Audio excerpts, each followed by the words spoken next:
The moral of the story is like, you don't get credit when your values and stream are going in the same direction. And usually when your values are going the opposite of the stream, it feels really uncomfortable and there's a cost to pay in the short term. I'd say peak woke, but I don't want to offend anyone in the US. And they look at each other and they're like, this just goes against everything we value. This is divisive. So they said, look, this goes against, it was their personal values where they said they were lambasted, told they were on the wrong side of history, they would regret this. And then 2 months later, applications start pouring in. But I promise you, that short-term pain of that decision is so much better than what'll happen long-term if you just, ignore it or try to like smooth it over. The ultimate litmus test of whether something's a true value or not is if it costs you money. Bob, you're very, very welcome back to the ScaleX Insider Podcast. Really delighted and thrilled to see you again. Happy to hear I made the cut for whatever return guest barrier is. You are only the third guest out of over 200 episodes who has made the return. So you're in. So I try to make it worth it. It will certainly be worth it because we have a lot to discuss, and we're going to get into that in a moment. I'm going to ask the question that I asked when you were first on, and it's almost 2.5 years ago, believe it or not. Where did that time go? Yeah. To see if anything has changed. So, our vision is to inspire, connect, and enable millions of ambitious leaders of small and medium-sized enterprises to scale with purpose. So, in 2025, what does scaling with purpose mean to you?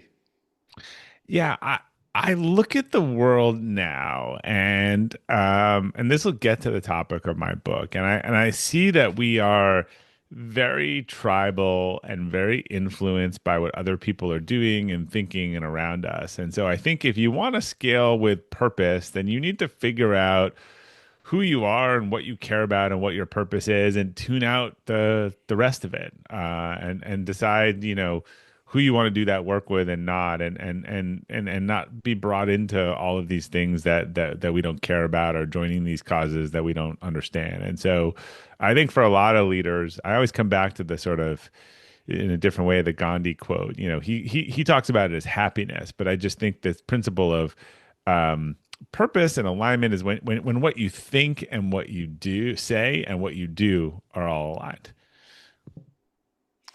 Here. We assert, and this is a nod to everything that you've just said, that you scale from the inside out. So it's why Psyche is the very first principle of our 10-principle ScaleX framework. So we're going to get into Psyche today. We're going to get into, which is the first principle. We're going to get into a big part of this, is the 10th principle, which is creating positive growth cultures, which is steeped in values and behaviors, of course. And congratulations on the pending release of your new book, The Compass Within. I was very fortunate to get an early copy, so thank you for that. And again, we're gonna need that back. It's in the post. It's in the post. Give me another day or two. I'm just finishing it. So it's wonderful. So congratulations. Thank you. I feel very inadequate now, having only co-authored one book, and you're in number 8. So really well. You'll live longer, because book launches are we were joking about Whoop and Oura Ring. There's got to be a negative 5 years on a book launch on my biological age. Yeah. Well, yeah, for anyone listening out there, I was naive to think that once you had produced a manuscript, that was your book done. But really, it was probably about 35% of the way through actually getting the book into other people's hands who wanted to read it. So we'll maybe come to a little bit of that at the end, following Mr. Alex Hermosi's book launch at the weekend, which we were privy to. So that's the way, the new bar for book launches. But The Compass Within, I find it really interesting because you're a serial entrepreneur. I mean, you've started, scaled, and exited a number of businesses. You're in a scale up at the moment, another scale up.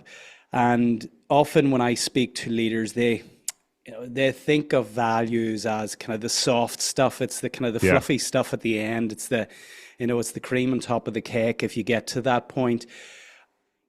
Why do you put so much emphasis now on values? Yeah. So I was in that camp. I used to think this stuff was, we'll go with BS. It's a PG-13 show. I just like, and why? Because I would go into companies and I would see the same crap written on every wall, like integrity and respect, and no one behaved that. So I just it became associated this. It became associated for me as this performative thing. And only when I started talking to some great leaders and some great companies, and I saw their core values and they sounded different, and then I saw how they were operationalized. And I've done some core values work with a few organizations on the business side. I don't really promote it, but people have come to me and we have a pretty good process. And I actually did a project for a major hospital system that was looking to redo a department, and a guy I'd worked with before came in. And I told everyone I got the best email like 2 weeks ago because we had figured out the what the core values should be. And I had to argue with a doctor who had a 7 point acronym for what he wanted. I was like, look, everyone knows the acronym, but no one knows what the values are underneath. And they said to me, here are the 10 things we've implemented in the last month. We now have behavioral based hiring questions for our values. We have performance review. We have a value spotlight series. We're doing the first core value awards. They're now in performance reviews. So this is just like any organization, how you want people to behave, what you're rewarding. And instead of a lot of rules, they serve as the sort of foundational behavioral and decision making points. So I became to see that that's what great organizations had. It wasn't about those words they wrote on the wall. It was what was it that they supported. And that journey continued in sort of the leadership development realm, saying, like, how do we lead? Like, and how do we build our authentic leadership style if we're not clear about what we value? And again, if you own your own business, there's more of a direct line to this. But other like the business's values and your values are distinct. And I actually think it's a huge unlock for leaders to understand their personal core values and where they came from because they run really deep and they are making decisions, they are setting policies, they are doing things because of these values. The difference is, are they doing it with knowledge that they're driving the wheel, or like, when you're learning and there's a second steering wheel in the car, is there someone driving the car, all over the road, and they don't even understand why they're doing it? Because these things, by the time you're 20, 30, 40, like these things are hard baked into our conscience. I want to come to that. And we're going to get into the distinction between personal business, the Yeah. connect, how we leverage that. I'm curious, you've called it right. You've called it right at the outset, the emotional uh, investment in writing a book, the time that it takes, the no one can appreciate actually the money that's involved. I mean, you don't write a Yeah. book to gain your fortune. So Oh, what? not unless you're J.K. Rowling or Simon Sinek or someone like that. Yeah, Yeah. it's one of 10, and Yeah. there's 8 billion on the planet. So what compelled you to write The Compass Within that you felt hadn't already been written or addressed before? Yeah. Great question. So I was uh, lucky enough to be invited to Entrepreneurial Organization's Global Leadership Academy over a decade ago. And I went to that at a key inflection point for my business. I got there ready to learn all of these great things about how I would manage other people and tactics. And instead faced this big mirror that they put in front of us for 2 days. What was like, look, who are you and what do you value? And I came out of that realizing I was a very values driven leader, but I couldn't articulate. I think most of us, again, we know our values when they're violated. We can kind of get in the ballpark, but I couldn't actually articulate what they were. And so I went to look around, and what I found was a lot of like spammy keyword lists. And I'm like, I don't think these are values in the way that again, I can make real decisions on this, and I'll kind of call it actionable core values. So I spent about 3 or 6 months. I figured out my core values. I kind of reoriented my life around them. Everything started to change. And in our company, we also started incorporating this into our leadership development training. Because as I said before, I think like we would do the why thing from Gary Sanchez and Simon Sinek, and like, look, in Strength Finders, like we want you to understand how you operate and how you show up best as a leader. And after 3 or 4 classes, and even the first class, like, wait, we're doing our personal core values. We're not doing company core values. And I was like, yeah, like this is what you need to figure out. And people would figure it out. And there was some deep childhood stuff tied in these values and ways that they had been behaving that they hadn't realized. And they would go back to their teams and they would say, actually, here's what I value. And I want to share it with you. And the performance would go up. And after 4 or 5 classes, I was like, wow, I have a really good process here. This works. So then I wrote the book Elevate. I talked about spiritual capacity and values, and people would reach out to me and they're like, totally, like, I'm in on this. How do I do it? And I'm like, it's not that easy, right? So because I was getting asked so much, I turned it into a course. A few thousand people took the course. I have all these incredible stories people wrote me, and I was like, look, I need to get this to more people, and a lot of people aren't going to go straight to a course. So I want to get this concept and this framework into writing in a book.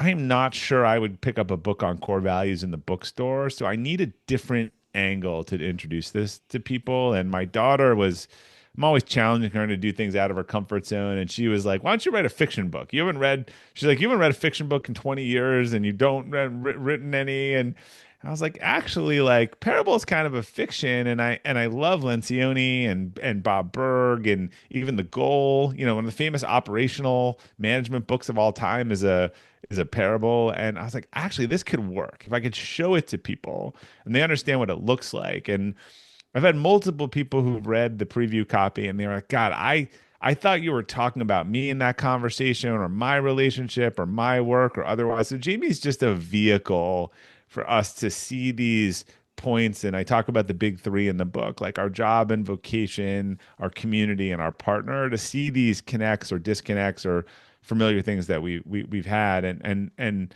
really, like when you figure these things out, they should make decisions really easy in all these areas. And as you say in the book, if the big three, if your community, your partner, and your vocation or your place where you work don't align with your values, they have a very low chance of success.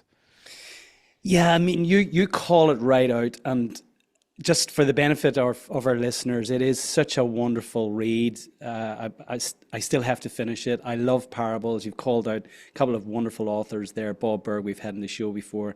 Pat Lencioni is coming on, and I love their work. I felt when I read it, I was reading a Pat Lencioni book. I have Well, to say, he did read it and he gave me the title. So there we go. he was There we my go. muse. Yeah. There we go. Well, you're keeping wonderful company when it comes to certainly being aligned to who's in your community. But before you get into the parable, before you begin the story, you make a really profound statement right at the beginning of the book.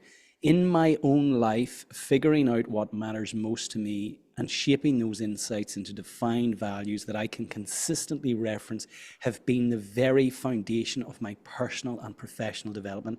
I even divide my life into before and after my core values discovery.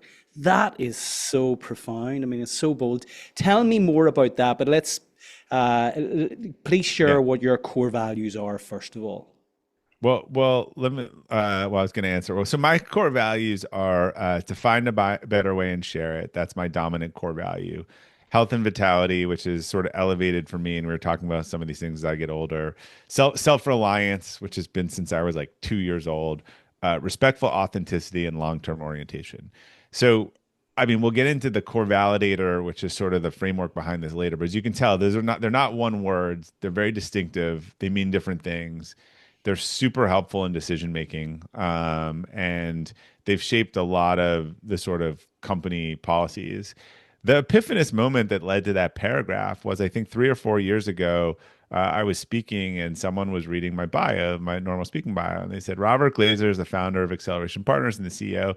And then they went to read all these accomplishments, and I was like, everything after that first line is from post 2013 when I figured this out, because I went back to my work and my community and my life and my relationships, and I started doubling down on the stuff that was aligned and just purging the rest of the stuff. And that's really when everything started to change. And again, it's just why we can talk about why family and integrity don't make core values, but one, they're really not good as a decision-making rubric, and they're not kind of universal. So, but I was able to look at that bio and be like, oh, literally everything that I put on my bio came after that. Yeah, it's so profound, and as you say, values are often misunderstood or overlooked. Why do you think that's the case? I think values is a little bit like it's the word that everyone can intellectualize, but I think Yeah. very few people actually take the time to understand their true and their core values and start to inform and direct their lives in congruence with those values. What do you think from a personal perspective? Do we misunderstand or overlook when it comes to personal I values? think people think it's more what's the word? Like it's more obtuse, than it is, right? And so if I ask a room of 100 people, do you know your core values? Like honestly, 60 would be like, no, I haven't really thought of it. 30 would be like 37 or 8 would be like, yeah, I've thought of it, or like, family is a value and integrity is a value, and they've done some thinking on it. One or two people will be like I just did. My values are A, B, C, and D, and they're not one word, and they're specific and they're unique. And those people are operating at a different level. They're not necessarily richer or whatever, but they're just locked in on what's most important to them in the different areas of their life. And we face a lot of decisions every day. And there's a scene in the book with Jamie when he actually figures it out with his mentor, and I won't give too much away, and I remember this being the key. It's like this epiphanous thing where he starts looking back on his life, and it's like a stencil, and it's like, holy crap, like that's why that relationship didn't work out, and that's why this didn't, work out. I was recently doing this in a work capacity with someone, doing the core values, and they were going through a divorce. And after we sort of identified two of their core values, they looked at me and they said, "Oh my God, my ex is like the opposite of these two." And I was like, yeah, that's really hard. That would be persistently difficult if these are two things that are kind of non-negotiable for you. And that's what a core value is. It's a non-negotiable principle that guides your behavior or decision. And the other person is the opposite. Maybe if you had a little bit of like incongruence on one, but imagine a magnet flipped and all the points are the opposite. That's going to be really hard. So instead of these vague things, these are things that you believe in deeply. Some people would rather die than not have them in history. Give me liberty or give me death or whatever. And these are your core operating principles. And you are happiest when you're doing things aligned with them. And you are really frustrated when they are violated or you have to work outside of them. It's really interesting because I was having a conversation with my wife, Colleen, recently, and she was experiencing some friction with her mum, who she loves dearly, and they have a wonderful relationship. But my mother-in-law values religion very highly. She's Yeah. a Catholic Irish mother who was brought up by nuns in a boarding school. And I think that upbringing has informed what she now values, which is going to mass every day, maybe even twice on a Sunday, prayer meetings. It's her life is dominated by what she values, which is religion. Which is probably under that, which is because again, it would be like something that would go, it's compliance, right? Probably what she has been taught to value is compliance. Yeah. I'm 100%. It's a Yeah. fear-based way of Yeah. living. If she misses a mass, I mean, she'd rather she'd rather poke her own eyes out than miss mass But I because bet of in the the workplace, so too, like she would follow rules and wouldn't miss a thing or wouldn't skip a thing. They tend to be consistent behaviors. Yeah. Yeah. So, well, as she has kind of graduated into later life, her life's heavily dominated by this. This is not congruent with where Colleen's at, who is someone who is incredibly spiritual, who has done an incredible amount of inner work, but doesn't value going to mass or religion as part of Yeah. being spiritual. So you get this friction where growing up, there was a compulsion on Colleen to go to mass and comply, but then Yeah. she couldn't understand in recent years why in Sundays it became, this kind of boiling point. And we had this discussion where it's just simply a case where your values are not congruent with your mum's values. Right. You're both really good people, you're both well intended, but actually you value different things. And this was an absolute revelation for her that led to subsequent conversations. And so what I want to do is get into this in terms of the how to. But before we do that, because you mentioned right at the I have a outset. whole thing in the course on how do you deal with people that you love or come as a package or in-laws that violate your values, right? Because there's a whole I get asked that a lot because sometimes actually the problem is that it's usually an in-law, right? It's like I love my sister, but the brother-in-law just like and but I'm not willing to because generally, you don't want to be in a relationship that is doing that, but sometimes one prize comes with the other. Yeah, yeah, well, and it's so obvious when you speak it out. I mean, my eldest daughter, who's 22, is actually in the US at the moment. Ended a relationship with her boyfriend of a number of years, and she was struggling with this. But again, we had a conversation, and it came down to the fact that actually, again, two really good people, young people, who were very well intended, but both valued completely different things. Anya Yeah. values health and wellness. She values travel. She values adventure. She values growth, personal development. And her boyfriend at the time didn't value those things. And so she made the decision that actually at this stage she wanted to. Right. And what's interesting is that maybe they had a lot of, and I talk about the opposite in the book. Maybe they had a lot of hobbies and activities and things that they had in common, right? Usually it's the other way around sometimes. Like we mistake that we don't like, oh, we don't do the same activities. I think 20s, and I looked at my wife and I said, my wife and I are very different. We have different personalities. We like different things, but we have always been aligned on the big things. And kudos to your daughter for sort of,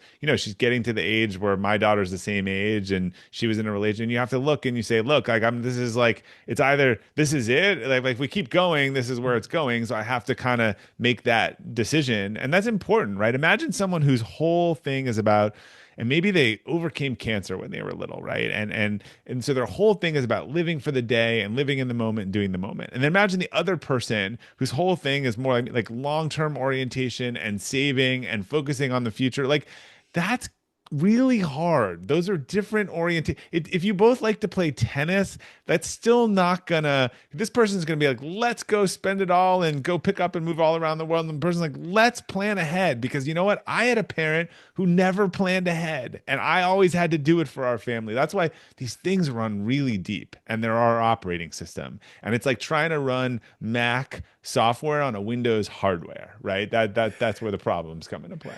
It's such a good analogy. Well, look, let's get into the how to in terms Yeah, of discovering our personal values and then why those are important in the business context because sure. everyone listening can relate to that wall in reception that has respect, integrity, typically an Right. acronym that's crowbarred into the company name, and it's there and it's loud and it's proud, but it's laminated but never lived. So let's I like start that. off. I like that phrase, laminated but not lived. Yeah. So I'm so gonna write that down. Hold on. there All right. there Go we go. for it. And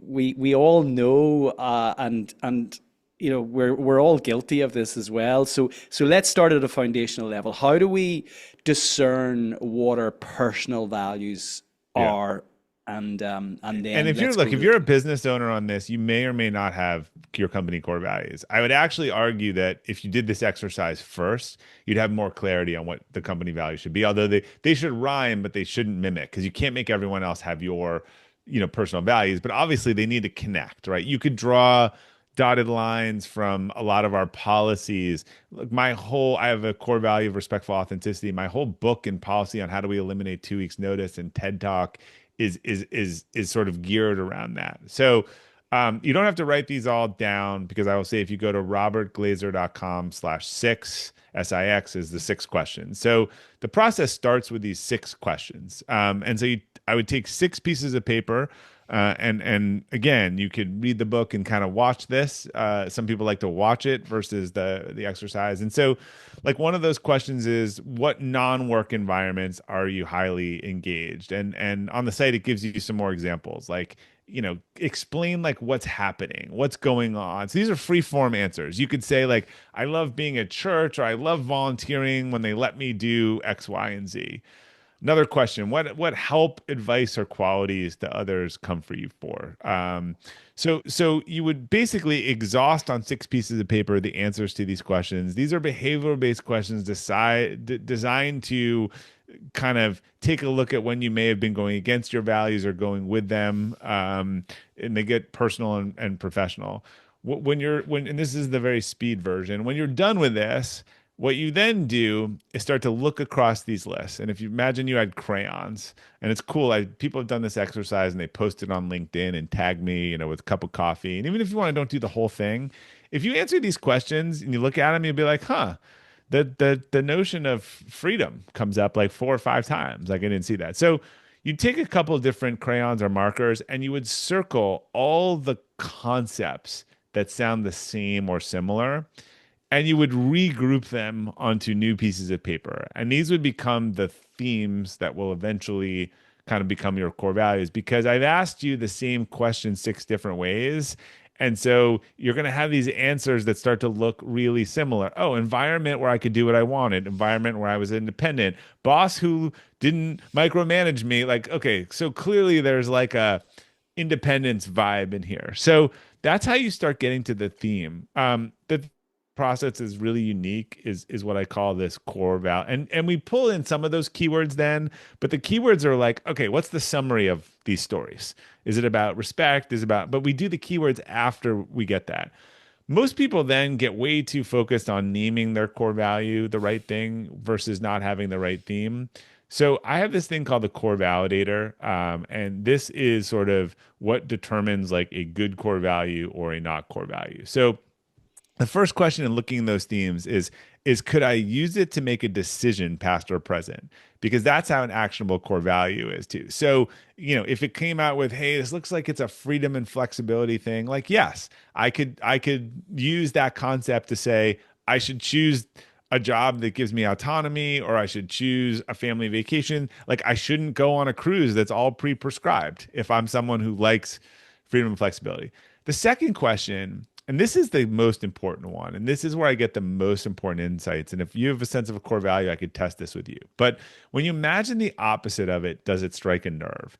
So inverse core values, by the nature of a core value, when it's violated, we tend to feel pretty horrible. So the test of whether something is a nice to have or a core value is like, does the inverse really bother you? Right. So like dependent people drive me crazy, overly dependent people, to my core value of self-reliance. Like even in my house, I have a joke with my daughter and my wife that they're good looking but not good lookers. Like when they can't find something, they'll scream like, I can't find my whatever. I'm like, have you spent more than 30 seconds looking for it before you ask for my help? I just lost my hat yesterday and I looked for it for an hour before I asked for anyone's help. So I just have this like try to do it before you ask for help kind of orientation.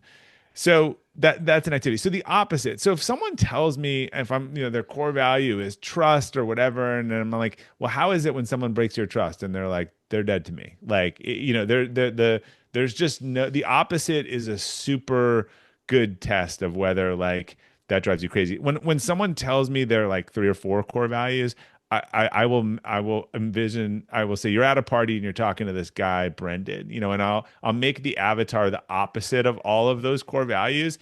And they just start to like, they look like they've eaten some bad, like their face gets tight. Like you can see the visceral reaction. So like, give me, what's an example of something you think is a core value of yours? For me, Yeah. first and foremost, it's my health and well-being. I Right. value that the Yeah. highest. Right.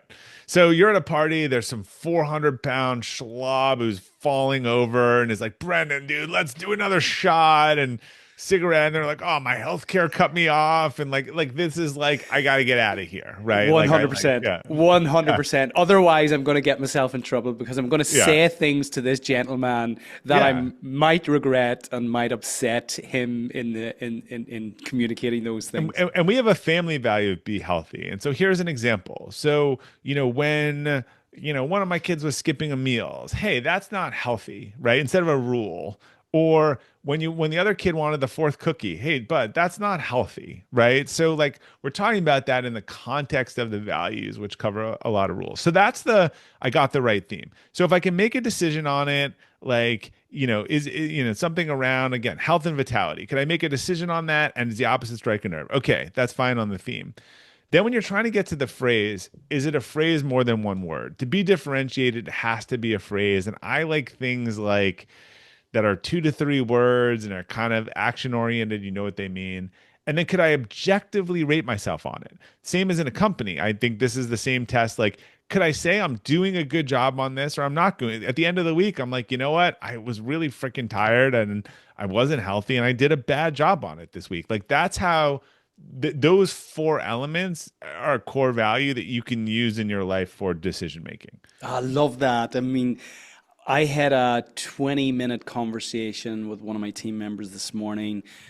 One of our core values within the business is we own it. And Yeah. We have a core value of own it in our business. okay, Too. so we yeah, own it. exactly. Yeah. And he dropped the ball on something last week, and it was in contrast to that value. And it was maybe a 30-minute conversation on what we own it means to me. Right. And what it would have meant in this specific situation. yeah, Right? what it means to me first and foremost, and Yeah. what I perceived, and then I invited, well, what does it mean to you? And then how does that then translate to what happened in this situation? Yeah. Did you own it or not own it, or have you a Right. different interpretation of what we own it means? Does we own it mean like, well, it's Mondays and Tuesdays, but not Wednesdays, maybe Thursdays, but I'm off on Fridays. Well, definitely not interestingly, Saturdays we and Sundays. switched to own it because we had a value of accountability. And what I realized was we were getting some of these stories of people who were like, look, I did all the stuff I could do. Like I did everything that I control, but there were like these uncontrollable variables in it and whatever. And I'm like, that's not what we meant. Like and so we switched it to own it because it was like, look, you own the whole thing. You own the outcome. You don't get to say, oh, I just did the inputs and we didn't get that's not what we meant. And we do debriefs, or we did them in our company, and when things went wrong, and I can tell you who was going to be with the business in a year based on whether they talked about what we could have done better and how we could have fixed it for next time. And the goal was, how do we fix it for next time? It wasn't a blame thing versus totally blaming exogenous things and taking no responsibility for it. Yeah. And they're wonderful when they're now conversation drivers, and that the conversation is anchored around that, as opposed to making personal accusations and Right. and potentially personally upsetting someone. You kind of put the value in the right. center. And 3 or 4 values, the combination of them cover hundreds of rules or rules guidelines. Yes, if you have a big company, you need like expense guidelines. I don't know, but sometimes even so, Gary Ridge, who was the incredible CEO of WD-40, I've who had turned him that on. business around. Yeah, so Gary had a quote he used to say, and I extrapolated this to personally. He said, "If any one of our team members makes a decision in support of one of our more of our core values, they are always safe." And so I thought of 2 things. Wow, that's company values that they really believe in, right? Because if you have a company value of, whatever it takes, then in theory, like going out to the strip bar and spending $1,000 to close the deal is aligned with that value, right? You got to be careful around that. But I love that Gary was like, we believe in our values so much that they cover all your behavior and the combinations of them. But I took it to personal. I'm like, how do I know I'm safe? If I don't understand my personal core values, I'm making big decisions. It's the same thing. Like, how do I know that I'm safe? So we answer these 6 questions. We can run these through our answers through the core validator, or we extract the themes, kind of run those through the core validator. We come up with kind of key phrases. What else then? When we're finished, what does it look like? Do we have 10 of these? Do we have 2 of these? Do we? I think ideally you'd have 3 to 5. You want to be able to say what they are and know what they are and not need a mnemonic or an acronym, or else it doesn't help you, as kind of I said them before. I think most people have some duplicative stuff, so like 4 maybe would ideal. And I would write them down. I would put them on your desk. I would try them out. I've got, oh, that felt shitty. Oh, huh. like, this, or I've got a decision, and I would ask other people, and you got to try them out for a month or two.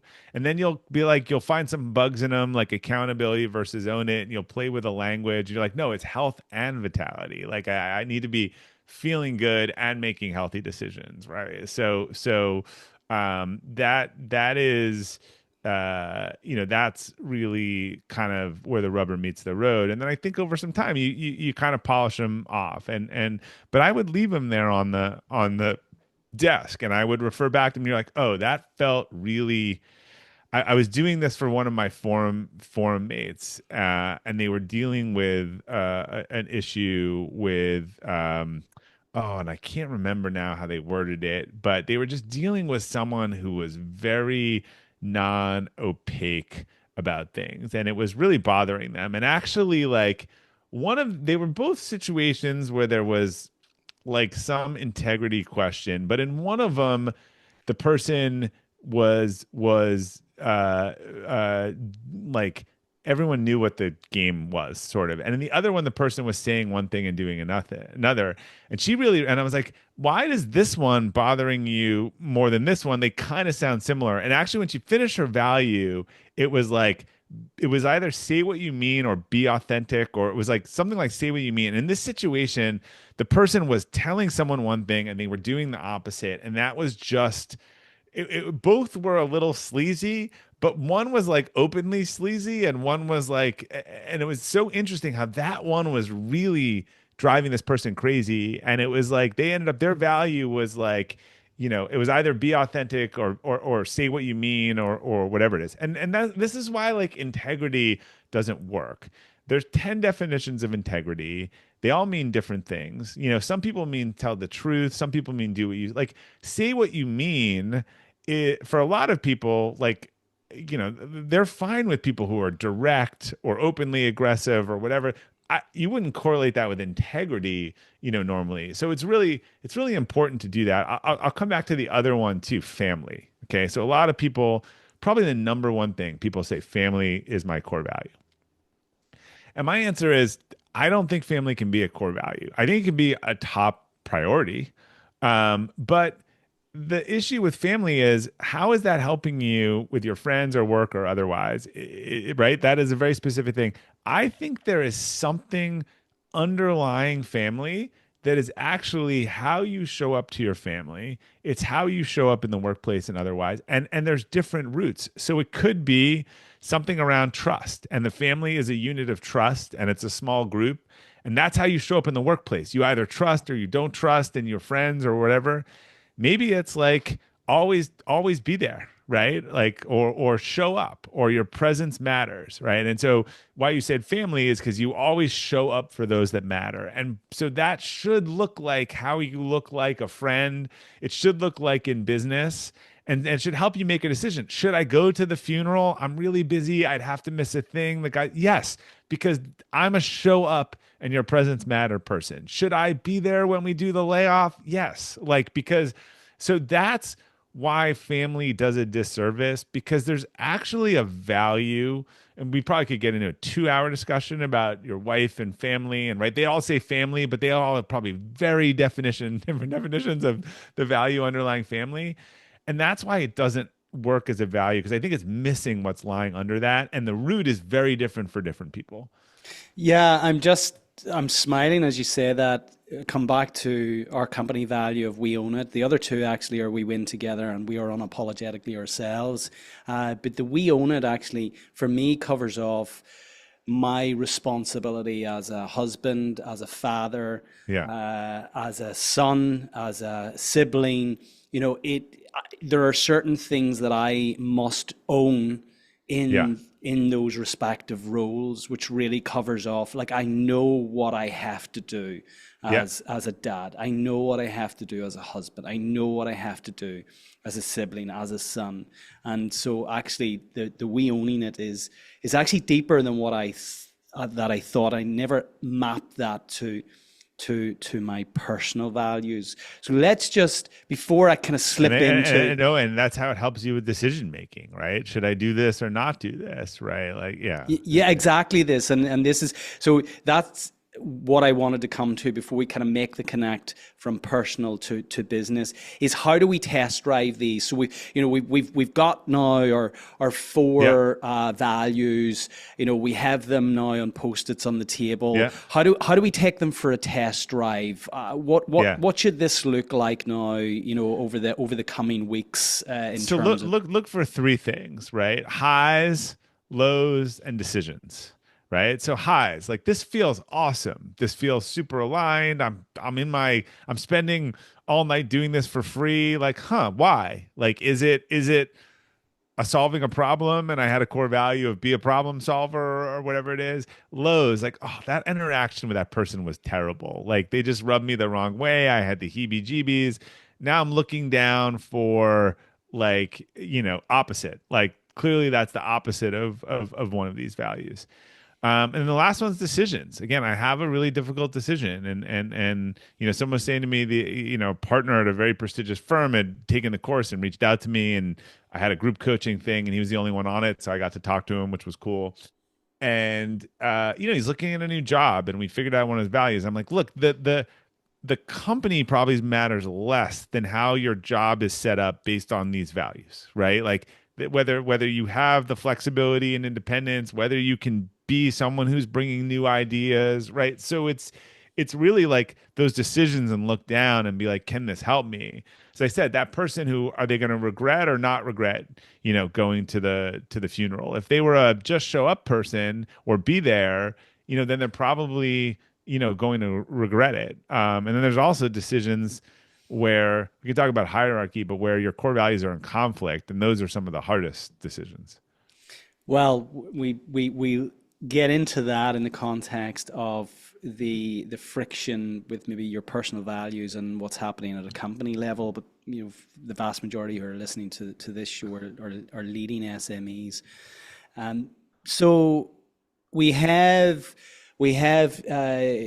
discerned what our core values are. We've taken them for a test drive. We're comfortable now with if someone asks the question, "What are our core values?" We can actually describe those. How do we then?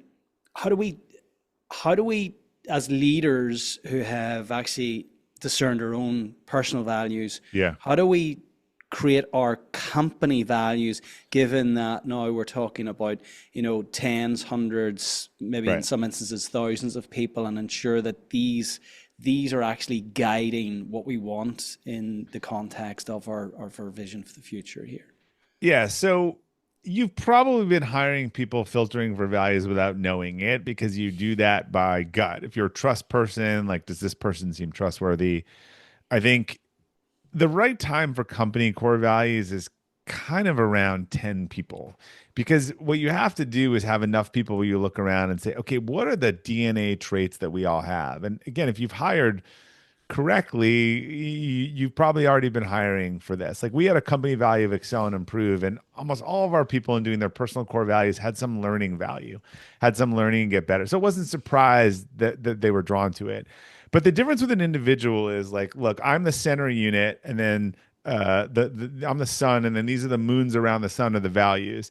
It's the opposite, right? What are the here are the people in the company, and what are the values in the middle that we agree hold us together, and the points that we're going to do. And at that point, the founder can't make the company values like exactly theirs, right? But they have to rhyme. So let's imagine they have a value of relationships based on trust, right?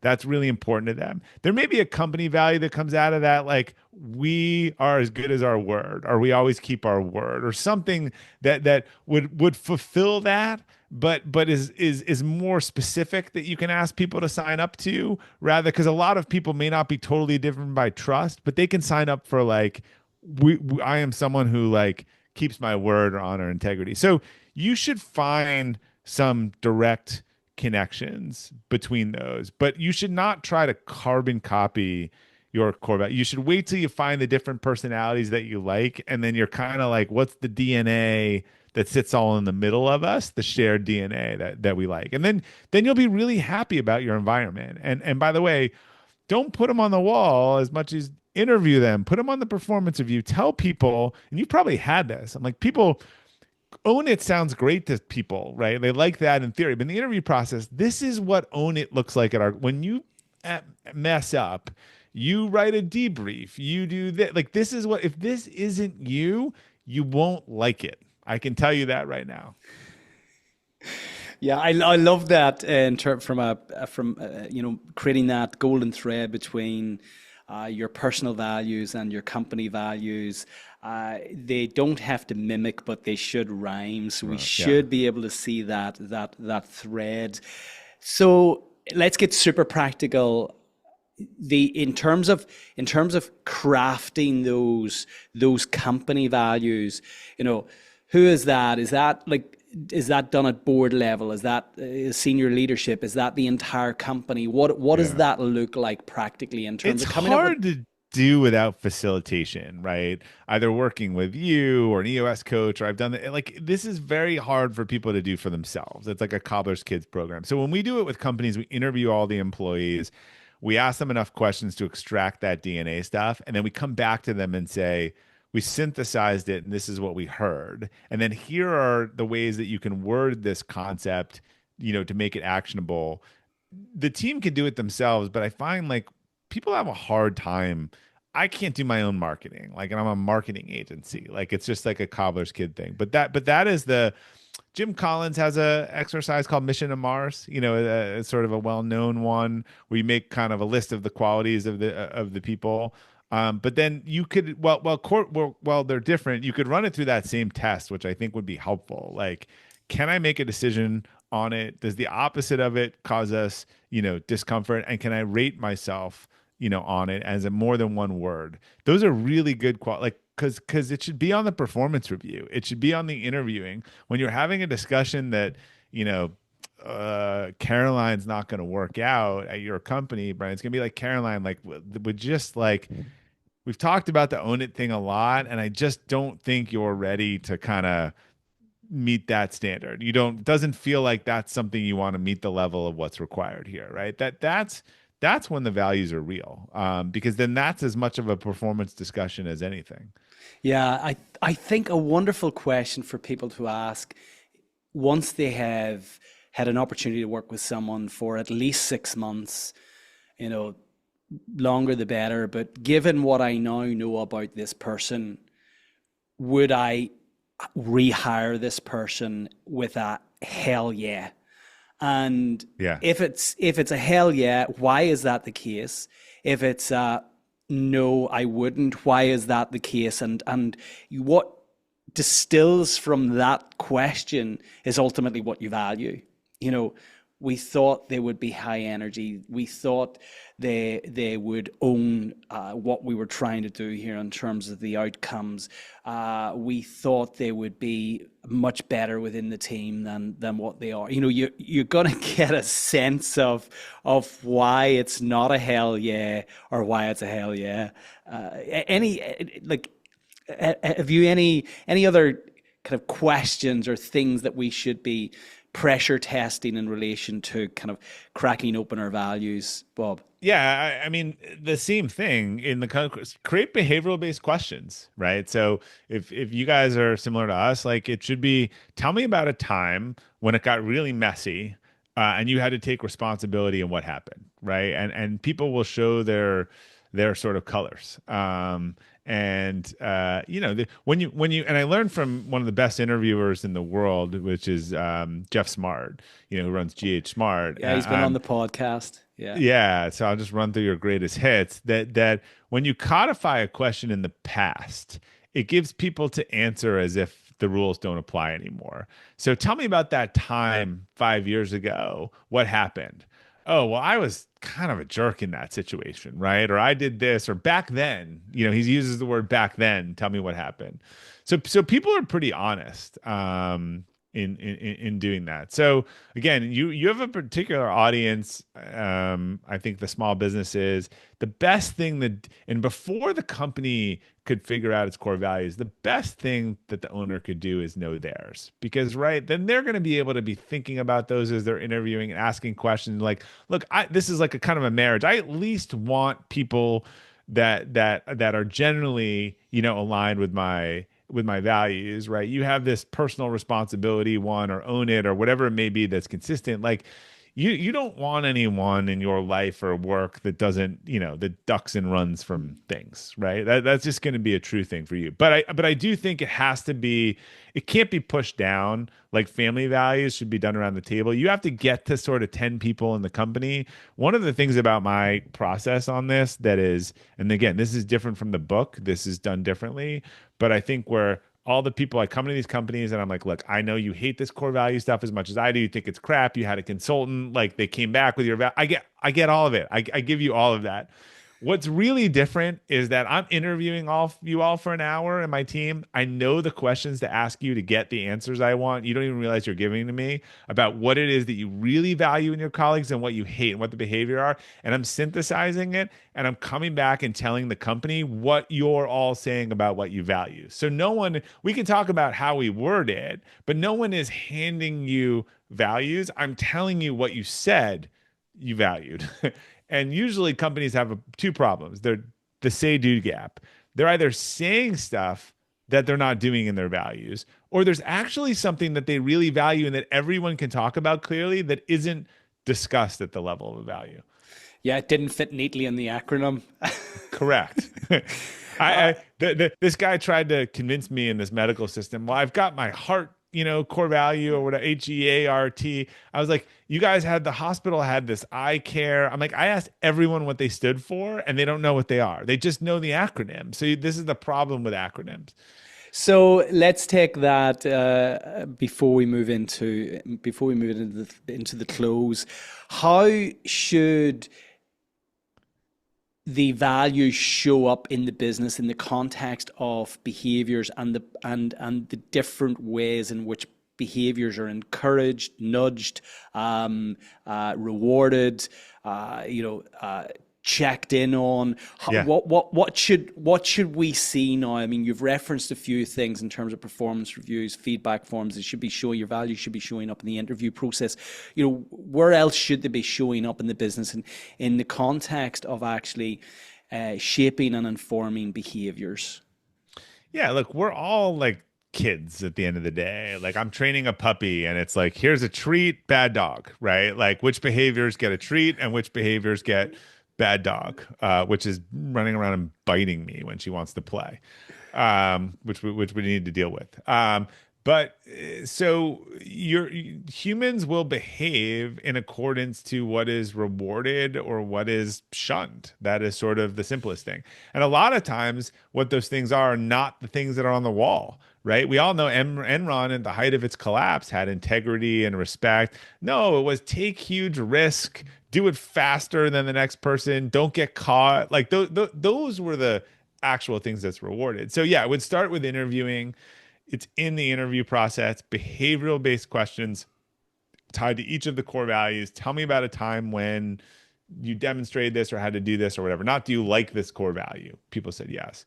Once they're hired, it is in performance reviews. It's in discussions around letting people go. It's in the stories and the lore. In the onboarding, I've been telling some of the same stories for 10 years, kind of our core values. There's awards, right? There's shout outs where people mention, the core values, and there's decisions where people in a meeting where it's like, look, do we fire the $1 million client as we had a discussion, 6 years ago, one of our biggest clients? Yeah, they are not embracing relationships. Our turnover on this team is 2x. They're churning and burning our employees. Like everyone knows they're horrible. Like we have a core value of embracing relationships and they're not doing that. So we got to look ourselves in the eye on that. So you'll know they're real when you start hearing about them every day and those terms are used, even if they're not on the wall anywhere. Yeah, I think that's a kind of a really practical way of checking in whether your values are tools that you're actually using or not using. When was the last time you referenced your values? be it in a decision that you've made personally in the context of, sorry, the business, or a decision that was discussed collectively around kind of the boardroom table where you've called upon your values to make that decision, or whether it's in a new hire or letting someone go. Just check in on when actually you've referenced one of your values to make some key decisions. So something that I'm really curious about, Bob, is the fact that you have a remote team of what, almost 300 people operating across the globe. It's how do you, for those people who are listening, who are also leading remote teams, how do you embed your core values in a team that's working remotely? Look, you can fix 90% of core value problems by hiring for the people that have those values. Fixing that afterward is really hard. So, what is like, there's element of our culture that would own it, and that is freedom and flexibility, right? And some people who sought out us when remote work was rare thought that like, oh, this is great. I get to work from home and I can pick up my kids. And I'm like, but like, we have people that are incredibly own, like they've done a study I read on like companies with unlimited vacation, right? Who would you guess who uses the most across the performance spectrum? If you had to go from the worst performers to the best, like who would you guess like uses the most vacation under a unlimited vacation scheme? Probably the senior leaders, are they? No, no, no. From like quality of employee. Like ranking. If you said I'm gonna go look at who took the most time off, and I'm gonna look at my ones and fives. Oh, Like look, what? Yeah, yeah, your stars. You have to actually push them to take time yeah. off. Those who shouldn't have been in the business in the first place are always typically flouting the policy around leave. Yeah, so you guys might not have it, but there's a lot of unlimited vacation here because of tracking, and so you can take what you want. There's some restrictions, but in this study, actually, it was pretty evenly distributed with the absolute best performers and the worst performers. And I think that's interesting because it proves that the best performers, no one cared or noticed because they were doing their job and doing it all anyway. And these people are just shouldn't have been in the company in the first place because they're just take advantagers, right? So unfortunately, you cannot fix most core value problems after you hire the wrong person. The problem is, do you know what you're screening for? And if you haven't articulated what it is that you value, then it's really hard to screen for it. Yeah, that's an interesting point, and I keep conscious of time, but you've referenced research there. What else, for those who have spent the last hour with us, who are maybe still a little bit cynical around the efficacy or the impact that core values and discerning your core values at a personal and business level will actually have Yeah. in their scaling trajectory? Is there any research that supports actually the performance of businesses who get this right? Yeah, there's actually a fair amount of research which is has been done over the last couple of years. So look, think about your company and tell me, if any of these things could be helpful for your company. So half of employees in the US and the UK said they are considering leaving their company because it doesn't exemplify their personal values. Gallup did a study that employees who perceive a strong alignment between their values and those of the organization are 56% more engagement in their work. I think anyone makes an argument that there's 56% more engagement in the work, you're going to see higher performance. And then this was interesting. Leaders who live and talk about who talk about their values and live them are perceived as 3 times more trustworthy by their teams. And there's a similar statistic on performance. So almost every statistic would tell you that employees are more connected, more engaged, higher trust, and higher performance when they see that congruence. Now, the opposite of that 3x is, I think if you talk about it and probably don't do it, it's probably a -5. Right. So what was there was they not only they talk about the, again, you have a leader talk about integrity and that they're with their secretary and you just saw their wife and the kids like it's not going to work. Yeah, don't be caught at the Coldplay concert. I was at that concert. Oh And I my just want to God. go on record as saying, I turned to my kids and I said, I think there's some truth to what Chris Martin just said because that dude dropped like a sack of potatoes like on the ground. That wasn't, she kind of hit her face and he just like went into a free fall. It's as if somebody shot him. Yeah. Yeah, Uh, I actually, my daughter gave me crap. She likes to grade my social media postings, but she was wrong about this one because I had a picture. I was there with my two sons, and I wrote in the post my two side pieces at Coldplay the next day. oh, brilliant. On that note, is there anything else, Bob, that you think we should mention in the context of discerning your values and really living your values, not just laminating your values?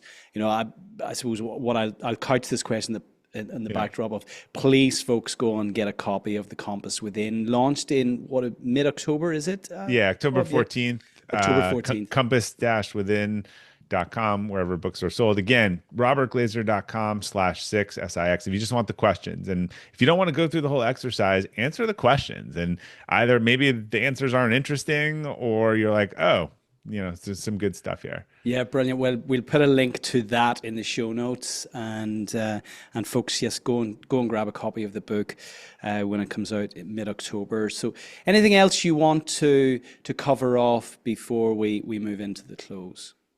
Yeah, I would just say I'll just tell a quick story around again. How does this show up for a business owner?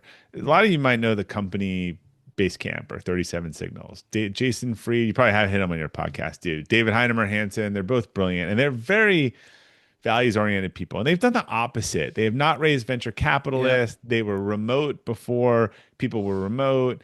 And so like the moral of the story is like you don't get credit when your values and stream are going in the same direction. And usually, when your values are going the opposite of the stream, it feels really uncomfortable, and there's a cost to pay in the short term. But the difference is the short term and the long term. So, David, and it's 2021. Politics are all over the channels at their company, and we're in the middle of the like workplace activism height. I'd say peak woke, but I don't want to offend anyone in the U.S. And they look at each other and they're like, this just goes against everything we value. This is divisive. It's not inclusive. We want to develop great things. We don't even want to work here if this is going to be what it is. So they said, look, this goes against, it wasn't even the company values. It was their personal values where they said, and they said, no more political talk at work. You can have these opinions or whatever. We're just not doing it at work. We're going to build great software. We're going to do great things. You need to keep that stuff outside of work. They were lambasted, told they were on the wrong side of history. They would regret this. They were missing the moment. Twitter, before Elon Musk came after them, tried to cancel them, like all this bad press. You got whatever. Business really wasn't affected after a couple weeks. 30% of the company left. They offered people buyouts if they didn't agree with this.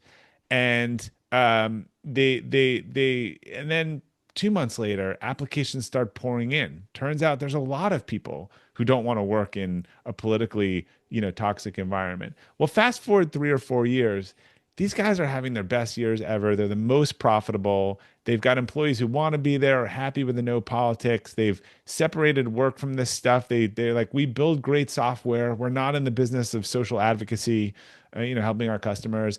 They're doing great, happy. I think about all the other companies that waded into this superficially and for the wrong reasons, and their business performance sucks and their employees are fighting. And there's a bunch of stories like these. But look, that was a hard decision. And that was they were like, these are our values. This goes against our values. We're not doing this. And I just have to highlight when you figure them out, using them is tricky. You got to make some really hard decisions. But I promise you, that short-term pain of that decision is so much better than what'll happen long-term if you just, ignore it or try to like smooth it over. And as like I said, everyone feels like a hero. If my values are swimming this way and the water swimming this way, it's when the water turns upstream and I'm like, no, I know everyone's running into the building, but like I am pretty confident that that's not what I should do. Yeah, I love that. And I feel you've highlighted a really important point that kind of wraps around everything that we've discussed. You know, the ultimate litmus test of whether something's a true value or not is if it costs you money. Yeah. But understand that if you Could reframe cost that you cost, friendships, relationships, jobs. Yeah. Yeah. yeah. So in the business context, when you're making those kind of decisions and they're values based and they actually cost you money, reframe it that actually this is a short-term investment in something that's going to be much more prolific and impactful in the long term. There's a story at the end of the book. You haven't gotten there yet. It was a personal story about one of my kids where I have always found if I have ignored core values, early signs of a misalignment, it tends to be fissures of an earthquake to coming. And what was almost one of my biggest regrets by ignoring what I felt was a real core values mismatch with a different family and feeling that my kids' safety was a risk, and how I never made that mistake again. I look forward to reading it. You've left me now with a reason to finish the Cliffhanger. book this evening. Thank you. I asked this in closing the last time, Bob. It'll be interesting again to see if there's anything different. Can you share with us 3 timeless takeaways? Yeah, look, understand what you value.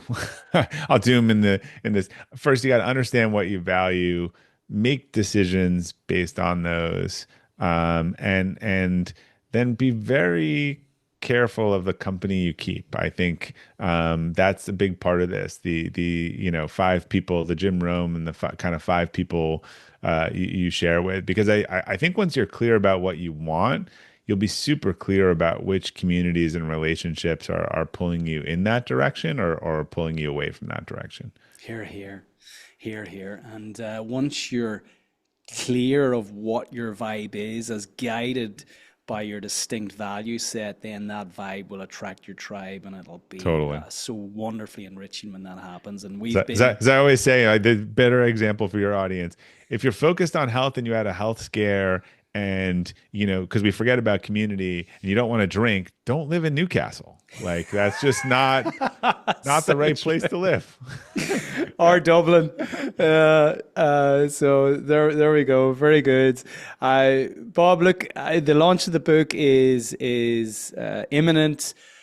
What's next for you beyond that? Then and you continuing to scale with purpose. What else is happening? I mean, I'm really in on this. This is just the start for me over the next 5 years. My new BHAG is to help 1 million people figure out their core values over the next 5 years. So the book is really the platform to do that work. I've got a couple thousand so far, and only 980,000 to go. So hopefully we'll get a few of your listeners. But yeah, I'm going to be spending a lot of time on this work, and it's sort of I don't know whether we're on second or third mountains at this point, but one of those things. That's brilliant. I love that. Maybe we can collaborate along the way because, as you know, right at the outset, our vision is to inspire, connect, and enable millions of ambitious leaders of SMEs to scale with purpose. And discerning your core values as the foundational compass for doing that is so critically important. So look, I wish you every success with the launch of the new book. If there's anything more that we can do to support that launch, more than happy to do that. But importantly, if people want to find out more about you, how best to reach you and connect with your work? Yeah, go to robertglazer.com. I also have a weekly leadership newsletter called Friday Forward. So you can sign up for that. It's on Substack. The books are there, courses there, everything. You can find everything right there. Well, look, thank you. Thanks again. Thanks for sharing your values. Thanks for sharing your valuable time with me. One of my values is learning and growth. I've learned a lot today. There's so much practical to take away, and I will certainly be taking your material and sharing that with our community beyond this podcast. So thank you again. Wishing you every success with the book. Thank you. Always a pleasure.